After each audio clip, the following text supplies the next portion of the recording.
So welcome to today. It's Tuesday, just in case you were wondering. We are going to do a few things today.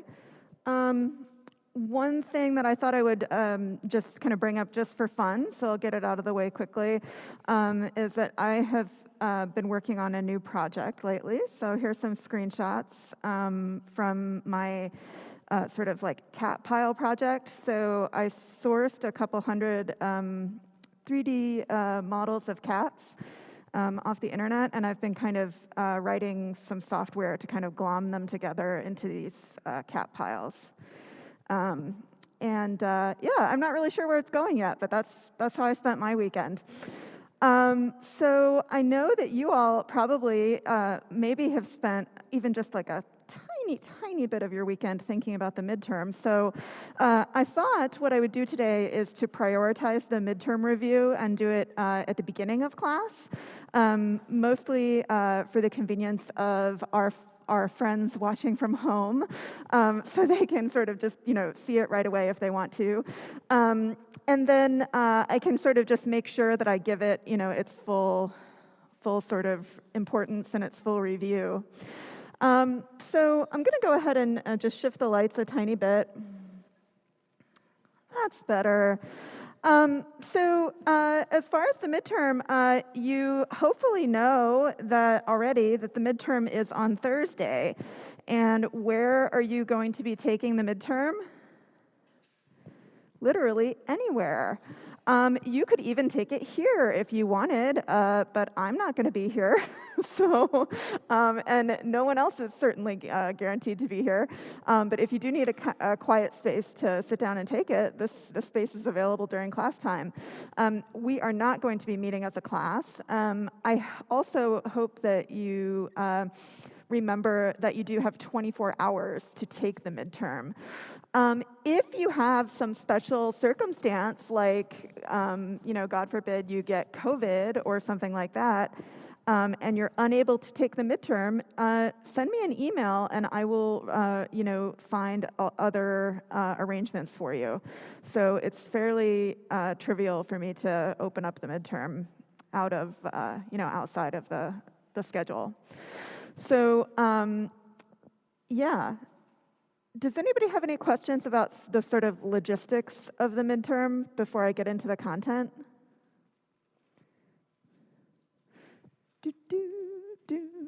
All right. I'll take that as a no. So from an audio-visual perspective, this part of the lecture is going to be pretty boring because I'm not going to be putting the midterm up on the screen. I'm going to be looking at it on my phone when I tell you what is on it. I put together this, if you're one of those people that likes to actually read a text document, I put together just a few general guidelines about how I write the midterm, and then also sort of a listing of all of the slides and videos that the midterm is sort of drawing its questions from. So, some general guidelines. I've probably said this a few times already, but definitely use those study questions in the slides. Those are there for a reason. As a general rule, if I said during lecture that this will definitely be on the exam, there's a reason I said that. It's because it will definitely be on the exam. Lastly, if a question has possible answers that are not mentioned in the slides, then those are definitely not the right answer to the question. Just to kind of get that out of the way. So if you can't find something in the slides and it's one of the sort of potential answers, then if it's not in the slides, it's definitely not the right answer.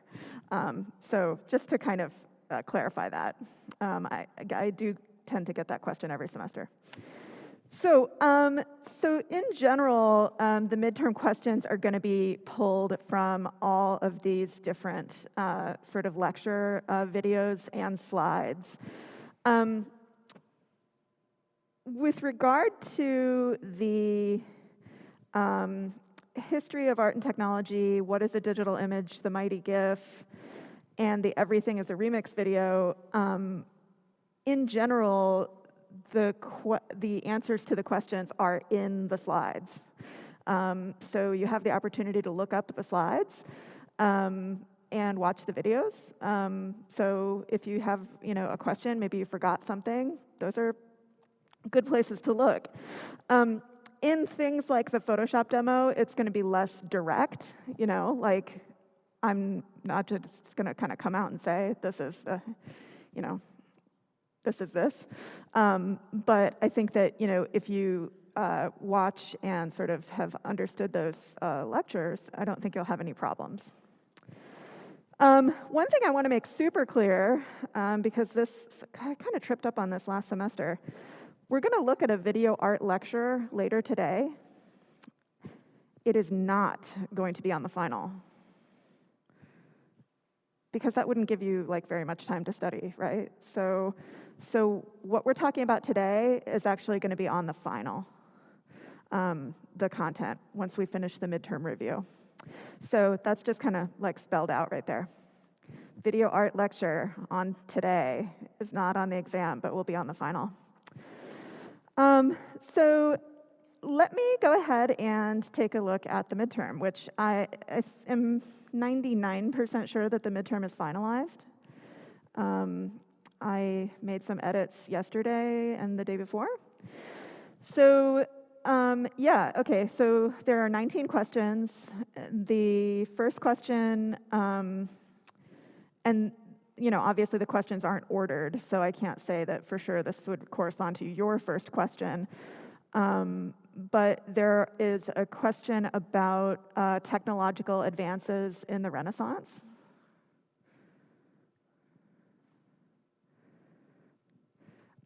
There are count them, two questions about resolution and pixel size, respectively.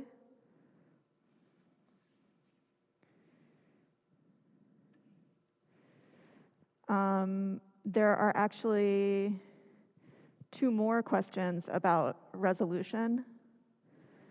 And if I'm going to be a little bit more specific, because I want everybody to succeed, I guess I would maybe be a little bit more specific and say when it's appropriate to use high resolution and when it's appropriate to use low resolution.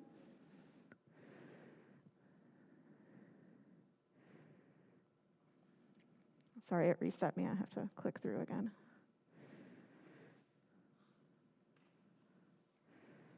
I'm seeing a question about the history of the GIF.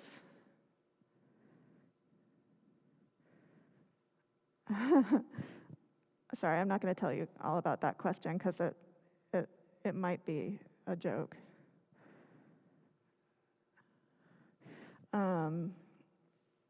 Let's see. Some questions about the pioneers of early computing from the History of Art and Technology lecture. Also some questions about the sort of World War II era of computing. Also from the History of Art and Technology lecture.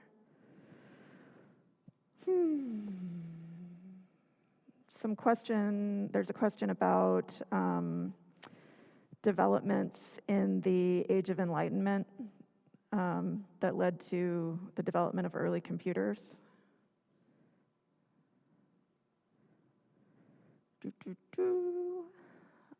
Another kind of general question about historical and cultural developments that led to the creation of computing in the World War II era, also from the History of Art and Technology lecture.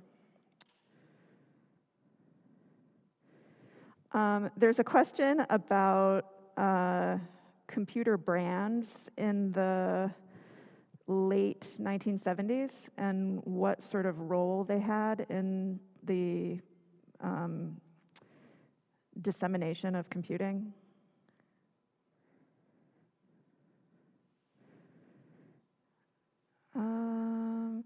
Here's a question about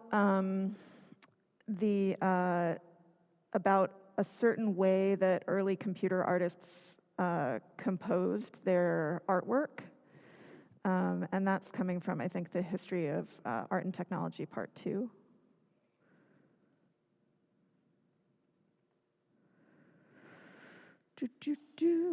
There's a question about when artists started to become interested in the potential of networks and the World Wide Web.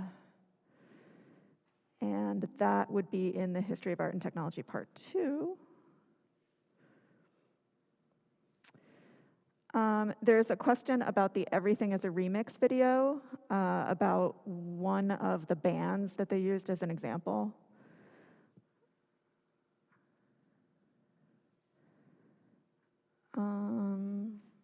There's a sort of general question about file size and why it may or may not be important to your individual circumstances.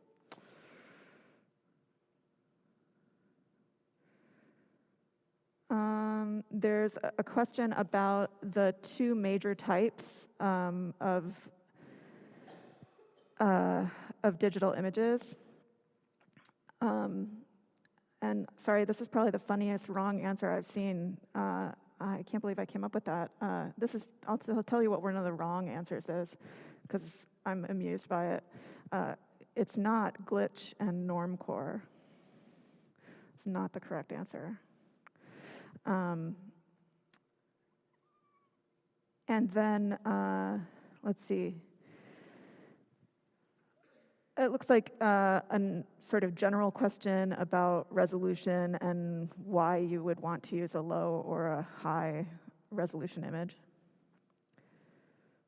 I think there's 2 questions, that one is addressing high resolution and one is addressing low resolution. So it looks like there's a question, and there's probably another question to go along with this question, that asks about some of the pros and cons of working with raster or vector images. And we talked about that in the What is a Digital Image lecture. And then this looks like the second question on resolution. Yep, so yeah, these are all within kind of what I've talked about so far. So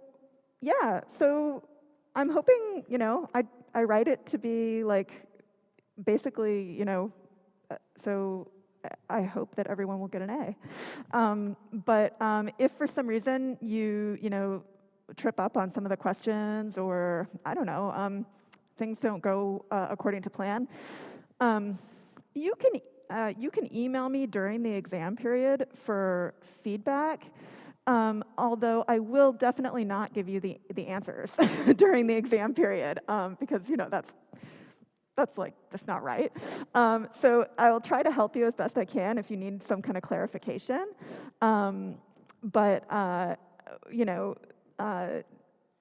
Yeah, I hope it goes well for you. Certainly after the exam, if you see the right answer and you're sort of like, what? That's not right. Please send me an email. I have, I think I thoroughly checked it like a million times, but things tend to creep through. So if you have, want to sort of like contest a question or whatever, just send me an email, and I'm amenable to discussing your viewpoints. Does anyone have any questions in general about the midterm? I'm hoping it goes pretty smoothly. So, yeah. No, you have the full 24 hours. Yeah. That's a great question. Any other questions?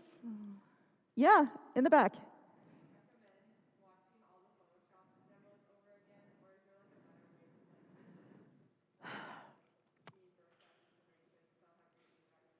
I mean, I personally, if I were taking this midterm, I would look at the slides, and if I had maybe a specific question that addressed something in Photoshop, like, resolution or pixel size, then I would kind of go looking for it, basically. I don't think you need to rewatch all the videos. That just seems like kind of overkill. Yeah. That's a great question, by the way. I'm sure a lot of other people were wondering the same thing. Yeah, I mean, that's one of the reasons why I make it open book and open note, is that so you have time to kind of like go through.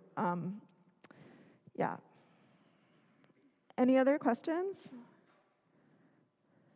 Oh, I remember what I wanted to mention before, and that is that if you do miss a couple questions, horrors, on the midterm, there are opportunities to get extra credit in this class.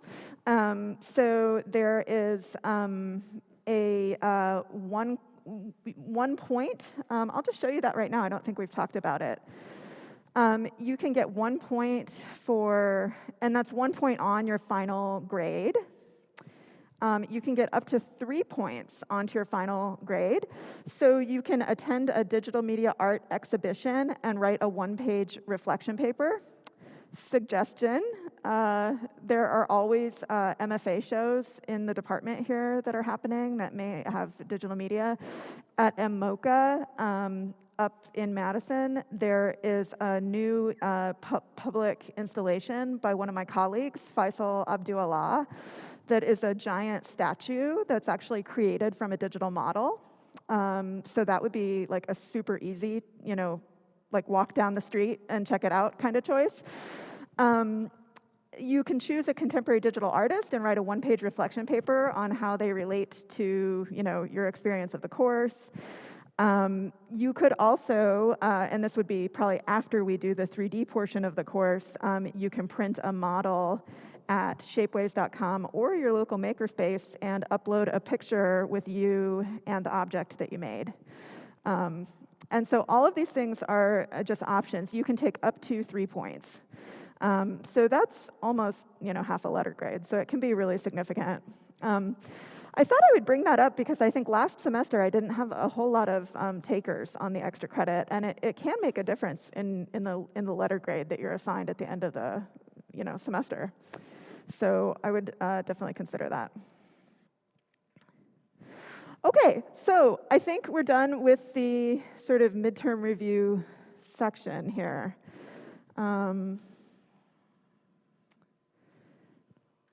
So what we're going to do now is we're going to spend a couple minutes looking at video art. As I said before, this is going to be on the final exam portion. I also will say that because we spent some time on the midterm review, there's no way that I'm going to get through showing you all of this video during this class period. So, you might want to watch some of this video outside of class.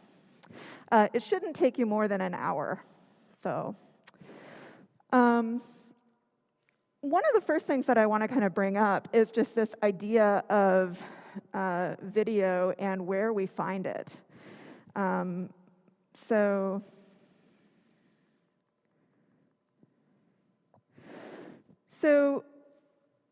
what we've got in the kind of contemporary art situation is we're living in a world where we have video literally everywhere, right? We've got it in our pockets. We've got it, when we go to order food, it's like right in front of us on our table. We've got, if we had trains here in Madison, we would see them at the train, see it at the train station. We're basically pretty saturated, right, with video technology. So what we're going to talk about through this sort of flow chart is maybe just like a kind of bird's eye view of where we find video in our culture, and specifically like what are the areas that we are interested in looking at in this class or in the context of so-called art with a capital A. There is a lot of video that kind of falls into this category of entertainment. There's a lot of snooty art theorists that have been saying for decades that entertainment is not art. I am not here to have that debate with you because it's just not really very productive. Are there areas where things sort of transcend maybe the entertainment industry and become art? Of course. And so there's lots of overlap and lots of bleed maybe from category to category, but these are just sort of general groupings that are kind of out there in the world. So pretty much entertainment would include anything that falls under the category of mass-distributed film, mass-distributed animation, and video, even video installation in a commercial context. So some of you might be asking, well, what is video installation? We'll look at a few examples of video installation today. But basically, video installation is video that is somehow liberated from a single flat screen, and it comes to be sort of like part of a space, right? So we'll look at some examples, but certainly, video installation has a commercial iteration through advertising theme parks and tourist attractions. Think maybe like Disney World and going into the, I don't know, even like a really old school ride like Space Mountain has just video like all throughout the space, and it follows a narrative, right, as you go into the sort of crowd control mechanism. And then, of course, there's mass distributed animation, which would be like everything made by Pixar, Disney, all these major animation studios. And again, is that art? Is that not art?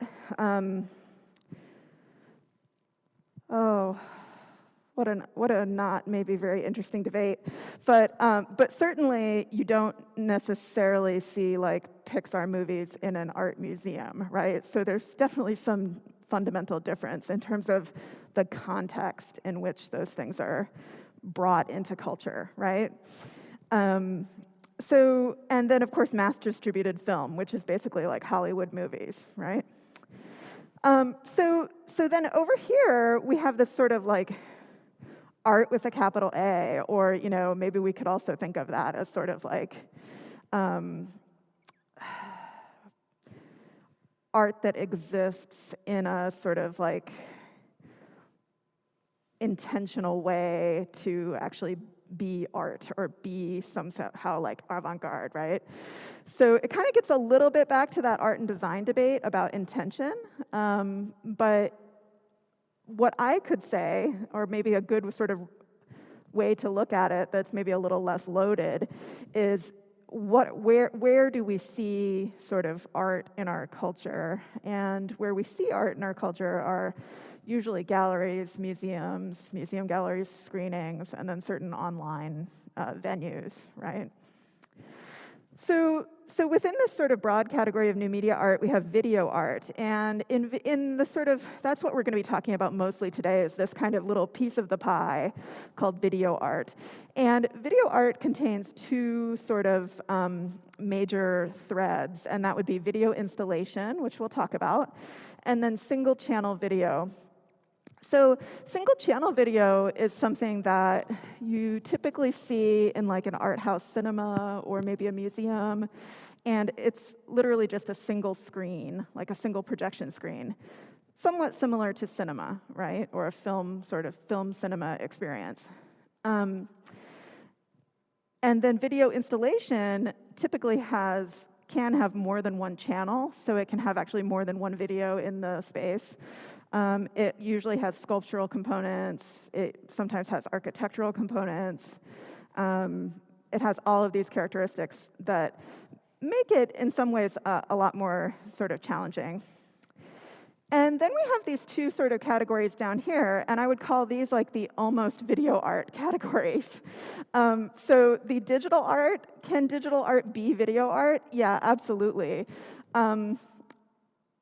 Can digital art also kind of be its own scene with, its own sort of kind of politics and its own sort of aesthetics? Yes, and there are people in the field that, sometimes they think of video art as somehow being like rooted to a camera, whereas digital art is more somehow synthetic or synthesized. And again, I think that's probably just like maybe a generational shift.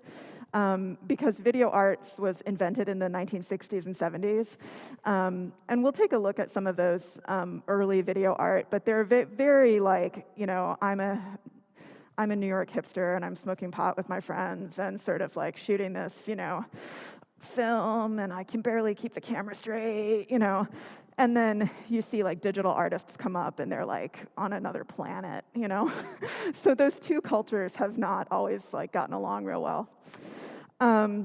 And so within digital art, you see like interactive video, generative or programmed video, which is kind of what I'm working on right now, experimental animation, and then of course off to the side here, we also have experimental art film, which experimental art film is somewhere in between video art and probably this entertainment industry.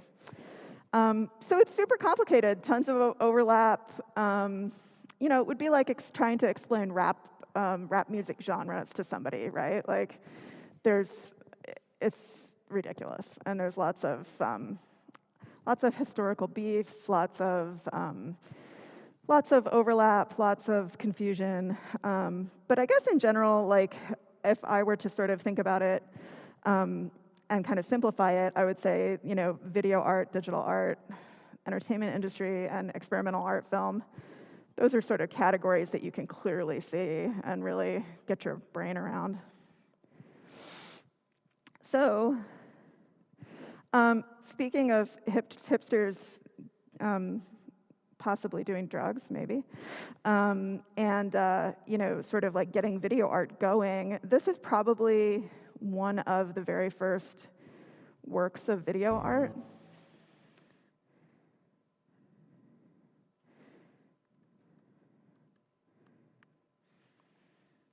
I'm gonna reset my Zoom here. It doesn't seem to like that. Oh, come on.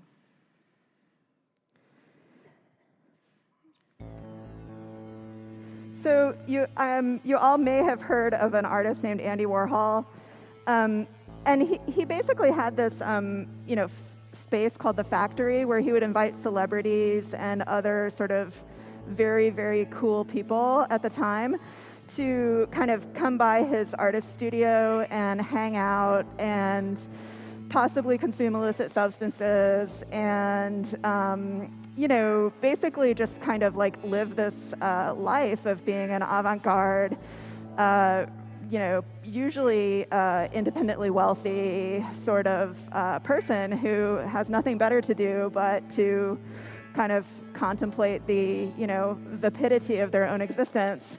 Oh, that's kind of mean, maybe a tiny bit.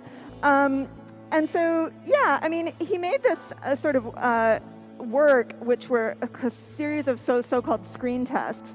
And you may have heard the phrase that he coined, that everybody gets their own 15 minutes. This is the artwork where that really came from. And so, I mean, I guess if I were to offer some criticism, and this is criticism that lots of other people have waged on this type of work, it's that these people already had their 15 minutes. They were already famous, right? So it was sort of just like glorification of the same kind of celebrity culture that, you know, was already in motion. But he did tons and tons of celebrities of the era, and it became kind of really like a calling card of video art, and probably one of the most important works of video art of the era.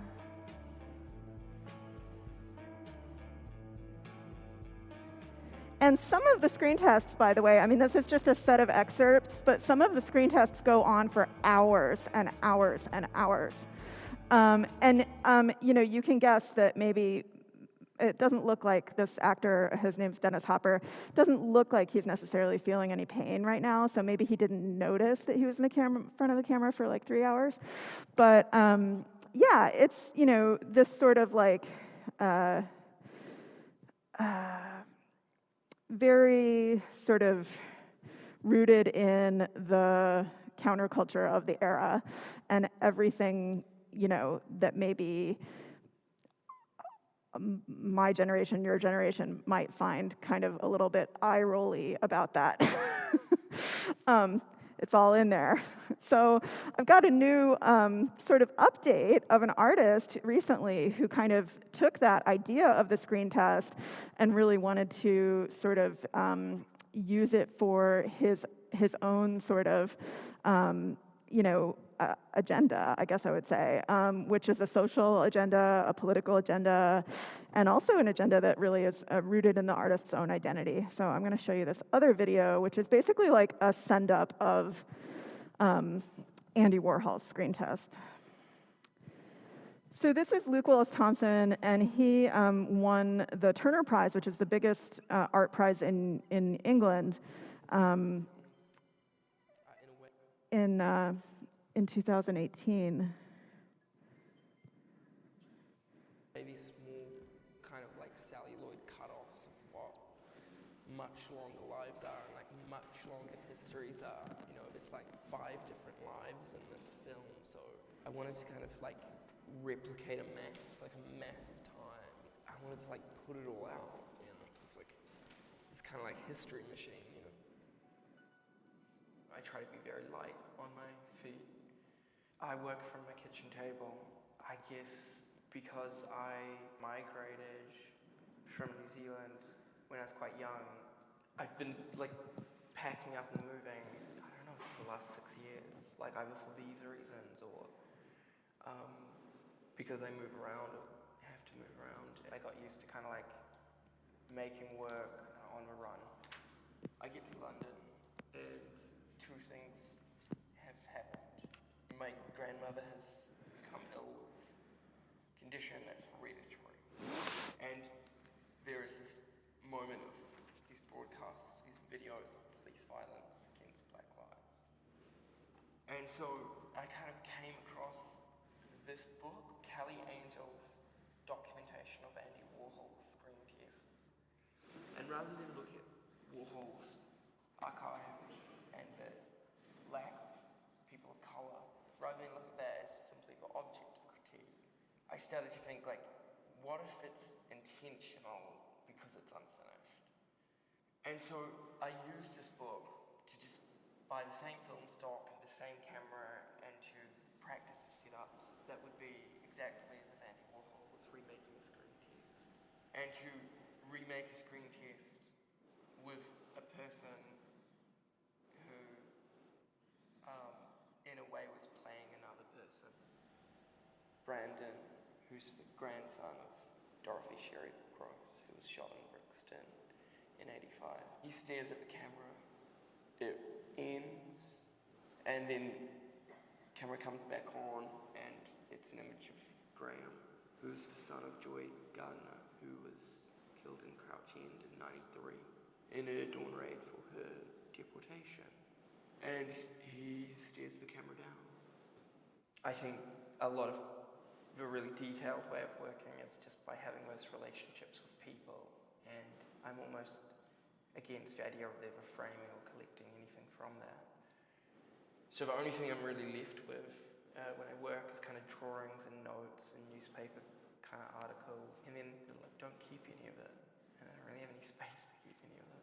I think of you, Miss Reynolds, as my hero, and as such it is my hope to tell your story, not through an interview or documentary, but instead through a cinematic film portrait, 10 minutes long, and would capture you silently seated as So just if people have forgotten, it's been a couple of years. Diamond Reynolds was the girlfriend of Philando Castile, who in Minneapolis in 2017, he was shot by a police officer in his car, and Diamond Reynolds filmed and broadcast the sort of experience on Facebook. You might sit on any other occasion. In my eyes, this film would bring into focus your story, emphasized after the event of July 6th, recognizing you as a person and foregrounding the audience with your survival after the tragedy that occurred in your life.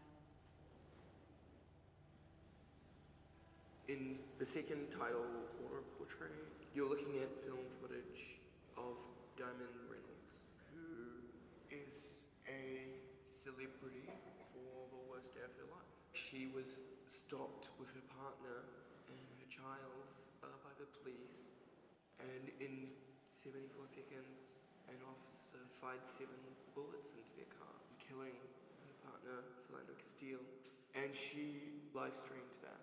She got onto Facebook Live, and she went live with exactly what was unfolding. unfolding, and I think what's so extraordinary about that document that she produced is that she very carefully narrates back to the police person and us and the world exactly what was occurring. I start to think, like, what would it mean to make a second broadcast? Could my work have a different kind of presence that reminds the audience that this person is real?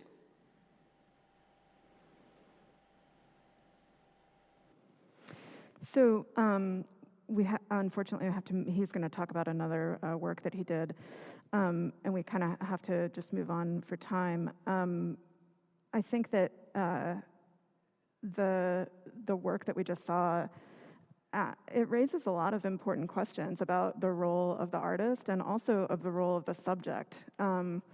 So I think one of the criticisms that Luke Willis Thompson has fielded sort of by the art field at large is that there's a potential for exploitation with his treatment of the subject of Diamond Reynolds.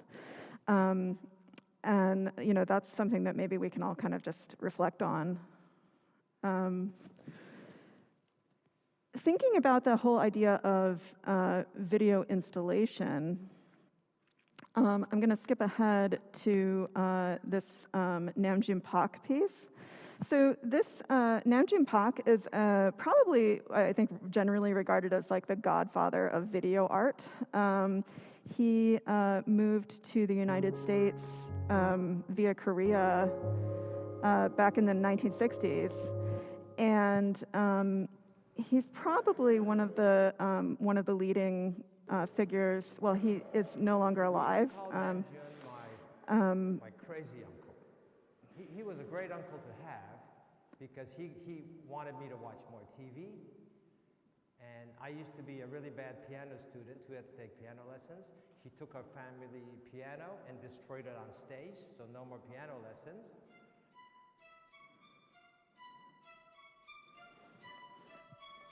Namjoon Pak was a pioneer of video and new media art, and he was one of the most innovative artists of the 20th century. So that would be considered a video He installation. was really quite a visionary, using ideas like electronic superhighway and technologies such as television sets, laser, CCTV systems. He's really influenced not just the new generations of artists, but really popular culture.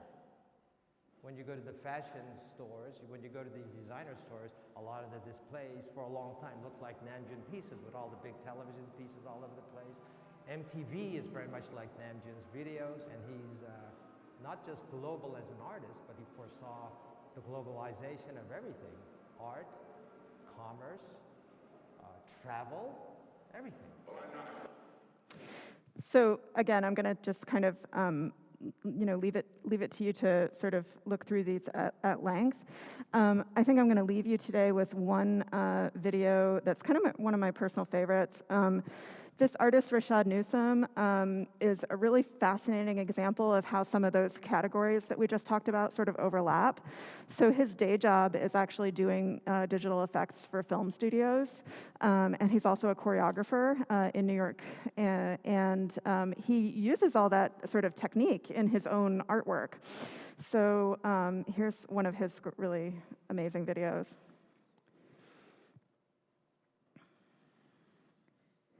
He's also really super, hang on, let me get the audio right. He's also really invested in the sort of culture of voguing, which is a sort of dance movement. I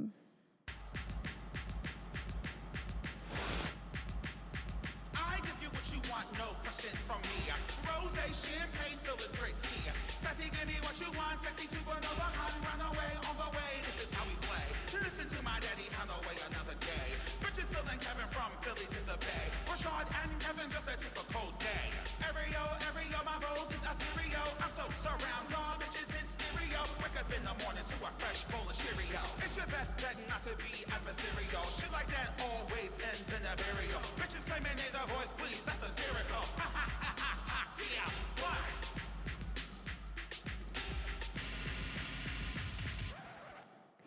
So yeah, pretty much in general, like most of his videos involve this like really lush and outrageous sort of technical kind of component, but you know, he also sort of plays around a lot with the ideas of gender. He definitely blurs the boundary between entertainment and so-called fine art, which, as I have said multiple times, like that boundary doesn't really exist. So yeah, he's probably I think probably one of the more interesting artists working in video right now.